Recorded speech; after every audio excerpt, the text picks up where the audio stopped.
ఇవాళ సుప్రీంకోర్టు కొన్ని కీలక వ్యాఖ్యలు చేసింది. దేని సందర్భంగా అంటే ఓటుకు నోటు కేసుని మధ్యప్రదేశ్కి ట్రాన్స్ఫర్ చేయాలి, బదిలీ చేయాలి కేసు విచారణని. తెలంగాణలో ఉండడం వల్ల తెలంగాణలో ఇవాళ ముఖ్యమంత్రిగా ఉన్నటువంటి రేవంత్ రెడ్డి గారు ఆ ఓటుకు నోటు కేసులో కీలకమైనటువంటి నిందితుడు. ఆయన డబ్బులతోనే దొరికిపోయిండు, 50 లక్షలతో దొరికి జైలు శిక్ష అనుభవించినటువంటి వ్యక్తి అలా తెలంగాణ రాష్ట్రానికి ముఖ్యమంత్రిగా ఉన్నాడు. కాబట్టి సో ఆయన ఆధీనంలో ఉన్నటువంటి హోంశాఖ కిందనే ఈ ఏసీబీ ఉంటుంది. కాబట్టి సో అక్కడ సాక్ష్యాలు తారుమారయ్యేటువంటి అవకాశం ఉంది. కాబట్టి ఈ కేసును మధ్యప్రదేశ్కు ట్రాన్స్ఫర్ చేయాలని చెప్పేసి బీఆర్ఎస్ ఎమ్మెల్యే మాజీ మంత్రి జగదీష్ రెడ్డి సుప్రీంకోర్టులో ఒక కేసు వేసాడు. ఓటుకు నోటు కేసుని మధ్యప్రదేశ్కు ట్రాన్స్ఫర్ చేయాలని. ఆ పిటిషన్ మీద ఇవాళ విచారణ జరిగింది. ఇవాళ విచారణ జరిగింది. ఆ పిటిషన్ను తిరస్కరించింది. సో ఎందుకంటే న్యాయస్థానాల మీద నమ్మకం లేకపోతే, అంటే ఒక అధికారంలోకి వచ్చినంత మాత్రాన, ఒక వ్యక్తి అధికారంలోకి వచ్చినంత మాత్రాన అక్కడ న్యాయం జరగదన్నటువంటి అభిప్రాయానికి వస్తే మా కోర్టుల మీద, మా తీర్పుల మీద విశ్వాసాన్ని కోల్పోయినట్టుగా అవుతుంది. కాబట్టి మేము ఆ పిటిషన్ను మేము స్వీకరించలేము, ఆ పిటిషన్ని మేము తిరస్కరిస్తూ ఉన్నాము. దాంతోపాటు మీకు ఇలాంటి అపోహలు రాకుండా ఉండడం కోసం ప్రత్యేక ప్రాసిక్యూటర్ని ఏర్పాటు చేస్తాం దాంట్లో అని చెప్పేసి, ప్రాసిక్యూటర్ని ఏర్పాటు చేస్తామని చెప్పేసి ఇంకొక బెంచ్కి దాన్ని ట్రయల్స్కి దాన్ని బదిలీ చేయడం జరిగింది.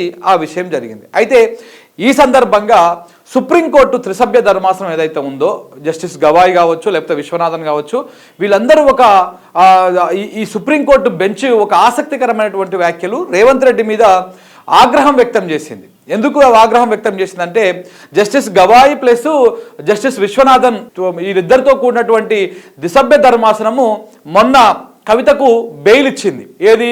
ఢిల్లీ లిక్కర్ పాలసీ కేసులో ఆమెకు బెయిల్ మంజూరు చేసింది. సో బెయిల్ మంజూరు చేసే సందర్భంగా ఆ ఈడీని, సిబిఐని కూడా చాలా క్వశ్చన్లు, దాని ముందు చాలా ప్రశ్నలు ఎత్తింది. వాళ్ళు చేస్తున్నటువంటి విచారణ మీద కూడా చాలా అనుమానాలు వ్యక్తం చేసింది. ఈ సందర్భంగా కవితకు బెయిల్ ఇచ్చింది ఆ ఇద్దరి దిసభ్య ధర్మాసనం బెంచ్. సో బెయిల్ వచ్చిన సందర్భంగా ఆ బెయిల్ మీద ఇక్కడ ముఖ్యమంత్రి గారు రేవంత్ రెడ్డి గారు మొన్న చిట్చాట్ చేస్తున్న సందర్భంగా జర్నలిస్టులతోటి కొన్ని కీలక వ్యాఖ్యలు చేశారు. ఏమని చేశారంటే, బీఆర్ఎస్ పార్టీ బీజేపీ కలిసిపోయింది కాబట్టే, బీఆర్ఎస్ పార్టీ బీజేపీ కలిసి లోపాయికార ఒప్పందం చేసుకున్నది కాబట్టే ఆమెకు బెయిల్ వచ్చింది. దానికి ఎగ్జాంపుల్గా కొన్ని ఉదాహరణలు చెప్పిండు ఆయన. ఏమని చెప్పిండయ్య అంటే, ఢిల్లీ లిక్కర్ పాలసీ కేసులో కవితకు 5 నెలల్లోనే బెయిల్ వచ్చింది. అదే ఢిల్లీ లిక్కర్ పాలసీ కేసులో 16 నెలల పాటు మనీష్ సిసోడియా జైల్లో ఉన్నాడు. ఇంకా ఆ కేసులోనే ఇంకా కేజ్రీవాల్ జైల్లోనే ఉన్నాడు. వీళ్ళందరికీ మనీష్ సిసోడియాకి ఏమో 16 నెలల తర్వాత బెయిల్ వచ్చింది. కేజ్రీవాల్ ఏమో ఇంకా కూడా అందులోనే జైల్లోనే ఉన్నాడు. వాళ్లకు బెయిల్ తొందరగా రాలేదు. కానీ కవితకు 5 నెలల్లోనే వచ్చింది. అంటే దానికి అర్థం ఏంటి? బీజేపీతోని బీఆర్ఎస్ పార్టీ కుమ్మక్క అయింది, కలిసిపోయారు కాబట్టికనే ఆమెకు బెయిల్ వచ్చింది అని చెప్పేసి ఆయన చిట్చాట్ చేసిండు. ఇంకా దాంతోపాటు ఇంకా కొన్ని అంశాలను కూడా ఆయన మాట్లాడాడు. ఏమన్నాడు? దీనికి ఎగ్జాంపుల్ ఇంకోటి నేను చెప్తున్నా, గజ్వేల్లో, సిరిసిల్లలో, సిద్దిపేటలో కూడా బీఆర్ఎస్ పార్టీకి ఓట్లు తగ్గినాయి, బీజేపీకి ఓట్లు పెరిగినాయి అని చెప్పేసి కూడా ఆయన కొంత పొలిటికలైజ్ చేస్తూ ఆయన కొన్ని వ్యాఖ్యలు చేసిండు. అంటే కవిత బెయిల్ని బీజేపీ బీఆర్ఎస్ కుమ్మక్కయింది కాబట్టే కవితకు బెయిల్ వచ్చిందని చెప్పేసి మాట్లాడిన దాన్ని ఇవాళ సుప్రీంకోర్టు చాలా సీరియస్గా తీసుకున్నది. ఈ కేసు ఏదైతే ఈ ఓటుకు నోటు కేసు వస్తూ ఉన్న సందర్భంలో బదిలీ అనేటువంటి అంశం బెంచ్ మీదకి వచ్చినప్పుడు కేసును బదిలీ చేయాలా వద్దా అనేటువంటి అంశం జరుగుతున్న కొద్దీ ఆ విచారణలోనే అసలు బదిలీ అనేది పక్కన పెడదాం కాసేపు, అక్కడ జస్టిస్ గవాయ్ కానీ విశ్వనాథన్ కానీ వీళ్ళందరూ చాలా సీరియస్గా మాట్లాడారు ఇవాళ రేవంత్ రెడ్డి మీద. ఈ కేసు బదిలీనా లేదా అనేది కాసేపు పక్కన పెడదాం. ముందు ముఖ్యమంత్రిగా ఉన్నటువంటి వ్యక్తి, రాజ్యాంగబద్ధమైనటువంటి పదవిలో ఉన్నటువంటి వ్యక్తి రేవంత్ రెడ్డి గారు ఈ విధంగా ఎట్లా మాట్లాడారు, సుప్రీంకోర్టు తీర్పును ఏ విధంగా ఇట్లా మాట్లాడారు, ఆయనకు నచ్చకపోవచ్చు మేము ఇచ్చినటువంటి తీర్పు, ఆయనకు అనుకూలంగా ఉండకపోవచ్చు సుప్రీంకోర్టు ఇచ్చినటువంటి తీర్పు, కానీ అది చట్ట ప్రకారంగా చట్టబద్ధంగా ఉన్నది, దాని అందరూ సమ్మతించాల్సిందనేటువంటి విధంగా వాళ్ళు మాట్లాడారు. అంటే ఒక రాజ్యాంగబద్ధమైనటువంటి పొజిషన్లో ఉన్నటువంటి వ్యక్తి రేవంత్ రెడ్డి ఈ విధంగా రాజ్యాంగాన్ని అపహాస్యం చేసే విధంగా, ఆయనకు నచ్చినట్టు రానటువంటి విధంగా, రాకపోతే ఈ విధంగా ఆక్షేపించడము కరెక్ట్ కాదు. ఆయన మరి ఏ విధంగా ఇట్లా మాట్లాడుతున్నారో, దేనికోసం ఇట్లా మాట్లాడుతున్నారో అర్థం కాలేదు. రాజ్యాంగ నాయకుల అనుమతులు తీసుకొని వాళ్ళకు నచ్చినట్టుగా మేము తీర్పులు ఇవ్వాలంటే కుదరదు. మరి అంత విశ్వాసం లేనప్పుడు మీరు నిన్న మాట్లాడిన దాని ప్రకారం ఇవాళ ఇక్కడ యాదృచ్ఛికమా లేకపోతే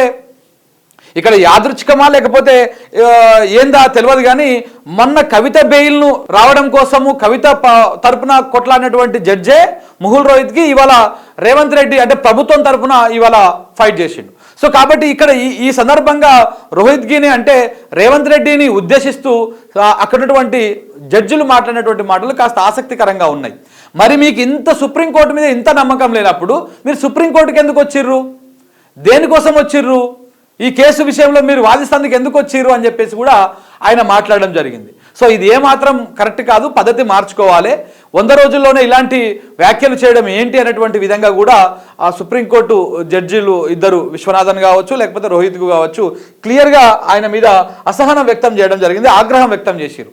ఒక ముఖ్యమంత్రిగా ఉన్నటువంటి వ్యక్తి ఈ విధంగా మాట్లాడొచ్చునా, కోర్టును తప్పు పట్టొచ్చునా, ఈ విధంగా మాట్లాడి ఏమి సందేశం ఇద్దామనుకుంటున్నారు అనే దాని మీద కూడా ఆయన కాస్త సీరియస్గానే స్పందించినట్టుగా తెలుస్తూ ఉంది మనకు.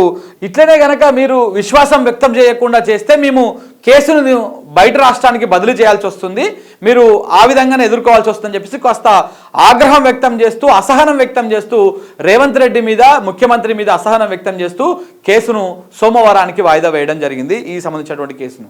సో ఇవాళ సుప్రీంకోర్టు కూడా ముఖ్యమంత్రి గారి వ్యవహార శైలిని తప్పుపడతా ఉందంటే ఆయన అవగాహన లేనితనము, ఆయన ఏ విధంగా మాట్లాడుతూ ఉన్నాడో, అధికారం ఉంది కదా నేను ముఖ్యమంత్రిని కదా ఏది మాట్లాడినా నడుస్తుంది అన్నటువంటి విధంగా ఒక సుప్రీంకోర్టు బెంచ్ బెయిల్ ఇస్తే దీన్ని కొన్ని పార్టీలకు ముడిగట్టి పెట్టడాన్ని ఎంతవరకు సమంజసం కాదని ఇప్పటికే చాలామంది న్యాయ నిపుణులు కావచ్చు లేకపోతే రాజకీయ విశ్లేషకులు కావచ్చు మాట్లాడుతూ ఉన్నారు. కానీ ముఖ్యమంత్రి గారు డైరెక్ట్గా మీడియాను పిలుచుకొని కూర్చోబెట్టుకొని వాళ్ళకు ఛాయలు కాఫీలు ఇచ్చి వాళ్ళకి సమోసాలు ఇచ్చి ఈ విధంగా రాజకీయంగా దాన్ని పొలిటికలైజ్ చేయడం పట్ల ఇవాళ సుప్రీంకోర్టు తీవ్రంగా ఆగ్రహం వ్యక్తం చేసింది. మరిగా చూడాలి రేపు సోమవారం నాడు ఎలా ఉండబోతుంది, ఈ కేసుని ఏ విధంగా సుప్రీంకోర్టు తీసుకోబోతుంది ఏంటి అనేది చూడాలి. అయితే వేరే రాష్ట్రానికి బదిలీ చేసేటువంటి అంశాన్ని ప్రస్తుతానికి ఆ పిటిషన్ని కొట్టేసిన కేసు తదుపరి కార్యాచరణ ఎలా ఉండబోతుంది, ఏ విధంగా దాని విచారణ ముందుకు పోబోతా ఉంది, ఈ 2-3 సంవత్సరాల లోపలనే దాంట్లో అసలు ఓటుకు నోటు కేసులో దోషులని తేల్చేసేటువంటి అంతిమ తీర్పు ఇచ్చేటువంటి అవకాశాలు ఏమైనా కనపడతా ఉన్నాయనేది కూడా చూడాల్సినటువంటి అవసరం ఉంది.